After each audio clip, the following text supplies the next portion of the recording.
Yeah. Welcome back to the Bees Like That podcast. As always, I'm your host, Chris. So I told y'all a couple of weeks ago, maybe not a couple of weeks ago, but not too long ago, that I hadn't really been feeling myself. I had some inner ear stuff going on. I was kind of, the symptoms simply were feeling kind of dizzy, like some vertigo style symptoms. Happy to report that as of this week, primarily, I've been feeling 10 times better. Most of that dizzy sensation or feeling is all but abated.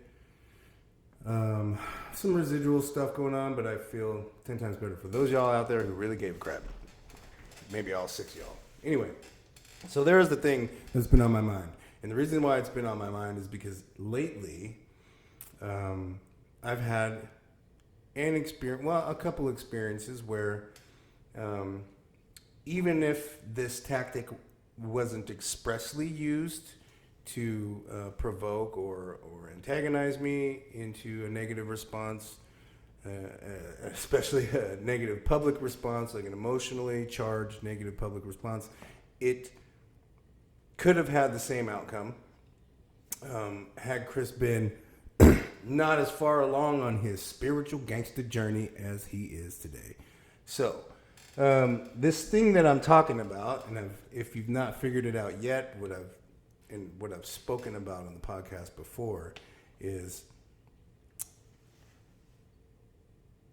first, people. Let me say it like this: most of you will experience this in the following ways. You will have people in your life, and especially if you've gone through any significant transformational change in your life, you will have those that are close to you, or even who might be acquaintances who don't know you very well, that have a certain set of social and cultural parameters and behavioral parameters and expectations associated with you, or programmed in their brains for you, that have specifically to do with a version of you that likely doesn't exist anymore. If you're like me and you have a bit of a criminal history, then you understand exactly what I'm talking about.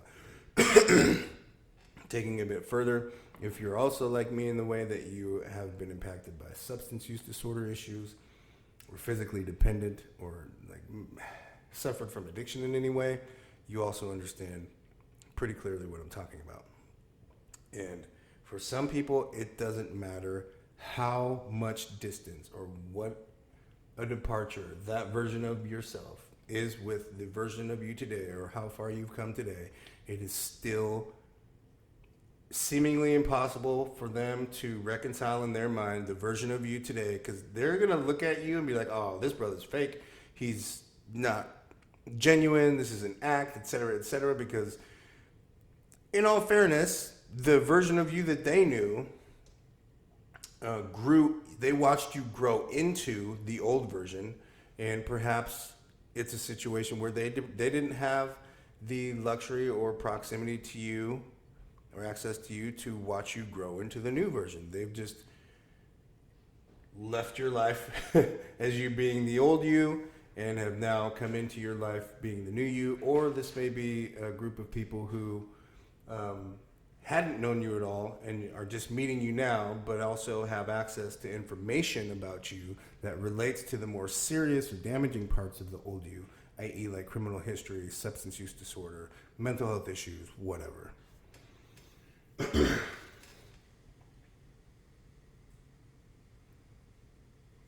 A strategy that people will use to have a gotcha moment, or to validate or confirm their bias about you, is to do like people like to play like they're psychologists these days.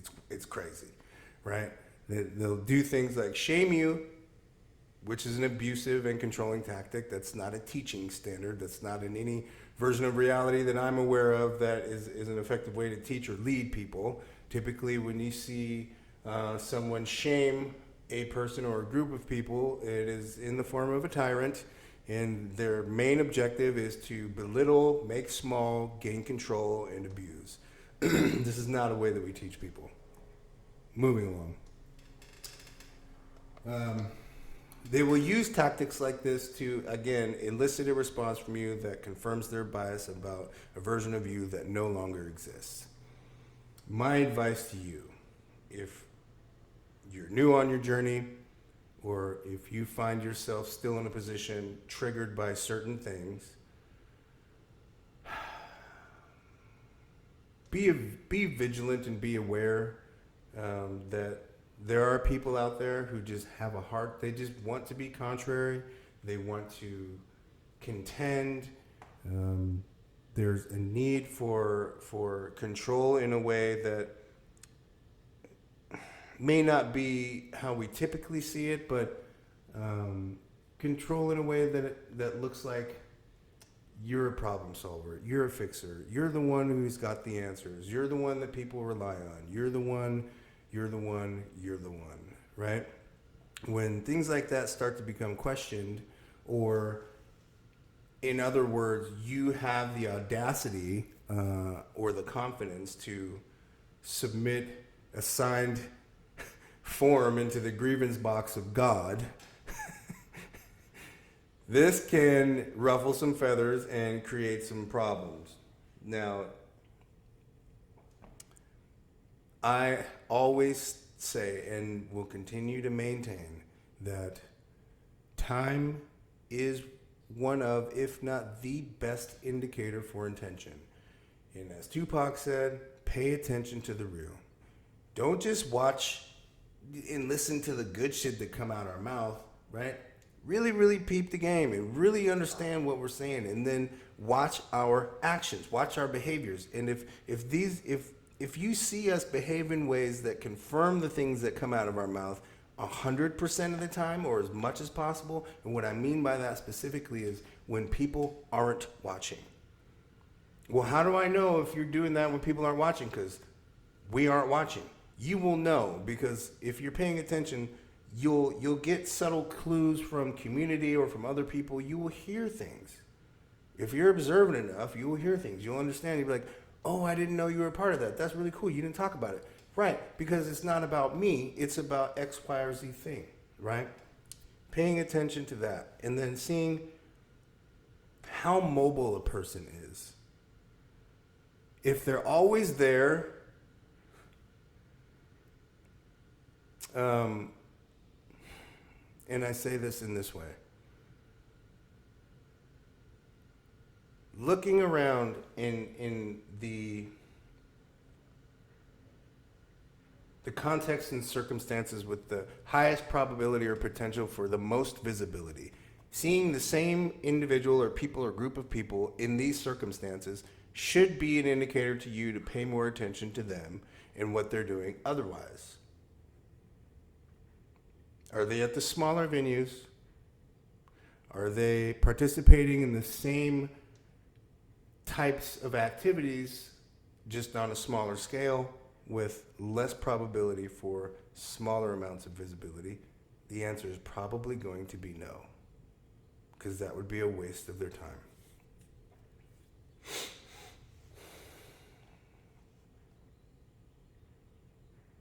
I don't know. So, and I've touched on this too. Growing up, I've had to develop this skill, and my wife and I talk about it all the time. We share memes about it all the time. And I'm not the only one. I'm not unique in this way. There are millions of other people who, through experience and life and other training otherwise, you develop a skill, where in real time you have to, as best as you are able, determine who is a threat and to what degree and how far I need to get away or what I need to do to protect myself, right? Like, I've had to do that and hone that skill since I was a very little boy. Very little boy. I've been through my life since a kid has been extremely serious, dangerous, and for higher stakes when we're talking about trauma experiences. I check a lot of boxes. So when I'm in community with people, it's I do my best to be mindful of the language that I use, but it's relatively easy for me to figure out who's full of shit and who's not. Now, this isn't 100% of the time. I have been fooled before. There have been those who have gotten close, but as Pac said again, man, you can only fake for so long, but eventually you're going to reveal yourself as a phony. That statement right there, that space, that emotional, psychological, and physical space there is one of the most important things that you will ever have to define in your life. What am I talking about? I'm talking about authenticity. I talked about this a couple of podcasts ago. It's hard, I get it, because since birth, we've had this, most of us, and at least if you're my age, we've had this idea that joy and happiness and success are found in like this hedonistic approach and this selfish hedonistic approach to life, which is all about self-satisfaction, instant gratification, and getting and amassing and consuming and having. When I don't know how accurate that is. It may be that the real joy and the real satisfaction and the real success is found in the burden of responsibility, because if we're never challenged, A, how do we know what our limits are for performance and capacity? And B, how do we know what brings us joy? And I'm not talking about the kind of joy that you get when you eat a donut. I'm not talking about the kind of joy that you get, like dopamine rush that you get when you buy a car. Especially if you've not worked for the money that's required to put a down payment or to buy the car outright. I'm talking about starting from A, having zero answers, but having an idea or having a responsibility or a cause to get to B, C, D, E, whatever. Like when you have kids, you have this responsibility to kind of like just start at A and figure out how to get to B and how to get to C and etc. And you move on. And then in the space in between there, while you're bearing that cross of responsibility, you're building confidence, you're stacking achievements that you didn't even know were on your road to success or determination.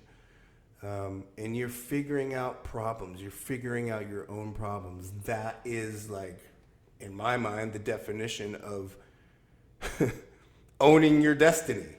Because if I do it for you, if I'm the fixer, if I'm someone who solves problems for people all the time, I'm removing from them agency, I'm removing from them destiny, their own path, self-determination, etc.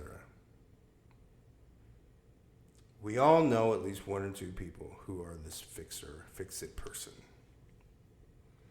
And I'm not saying that all the time that this is a veneer and that they try on different versions of themselves in real time. Like when you've been around, this is a peculiar thing though. I'm gonna stop on this point because I do, and I have seen this happen. Not just with the fixer, but with I think people in general who don't have a keen idea of who they actually aren't particularly self-aware. You'll see them try, like at an age too where we're pretty much baked in, like on a fundamental level to like who we are. Of course, we're dynamic still, and we grow and we change. But most of those things, like I think, are we're just kind of sculpting and molding what's already there. We're not completely different in the way, like, I don't know. I see people trying on different versions of themselves publicly, like an adolescent would do, or like a small child would do who wants to wear rubber boots and a swimsuit to daycare like my daughter does. It's weird. But who am I? It could be a part of the evolutionary chain, and I'm like back here at Neanderthal, and this person who does these things is I guess more advanced. I doubt it, but anyway. The point, I guess, of this rant would be, circling back, is to just be yourself. Don't be afraid to celebrate who you actually are. Celebrate your past selves. Like, be who you are at every moment, in every space. Don't be small. Don't do things and try on different versions of yourself based on the community that you, or the group of people that you happen to be in community with at the time. I think that's weird. You should do, if you're even a semi well-adjusted individual. It's freaking weird. And define for yourself what your relationship with responsibility, community, and progress and success is. You know, where are the connections made for you in your mind? And you be the one. You're the author of that narrative. You're the one who's writing that script. Nobody else. People don't have to agree with you. People disagree with me all the time. And I hear the shit that they say about me behind my back, and I don't give a damn. I don't give a damn. Because they don't pay my bills. They don't live my life. They ain't got to raise my kids. I'm the one doing all the stuff with my wife, of course, but come on, man. My cup is full. I don't need you to... Hey, look, like I said before, you don't knock no pork chop off my plate, I won't knock one off of yours. For real. Just keep it casual. Keep it moving. And maintain civil tones, and I think everything will be all right. Anyway, that was on my mind. I just had to get that out, man. It's just one of those things. And if you're one of them people who goes on Audible or like clicks on the little thumbnails on Facebook about dark psychology and stop it. Stop it. You ain't no well, you might be a pseudo Freud, but come on, stop it. Leave psychology to the professionals. We wear the hats that we wear. You know, stay in your lane. Wear the hat you wear. You know, don't just it's all right. You know. I think psychology is good. They don't need us. They certainly don't need me in there mucking about, making a mess of shit. I'll tell you that much. We here to build, uplift, and to inspire people to empower themselves. Right? Pay attention to the language there, because I can't empower anyone. To say that I empower people or a group of people, or for anyone to say that they empower another person is a mistake.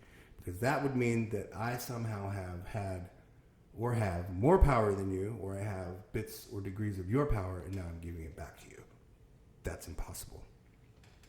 The inherent power that we're born with, to varying degrees and amounts, subjective to the individual, whatever. I'm not here to measure that shit. I'm just saying, y'all got it, I got it. Be in it, breathe it, love it. If you didn't do it on the way in, please think about doing it on the way out. Hit that like, subscribe, and post notification bell so you can stay up to date on all the cool shit we talk about here on the Bees Like That podcast. Peace, y'all.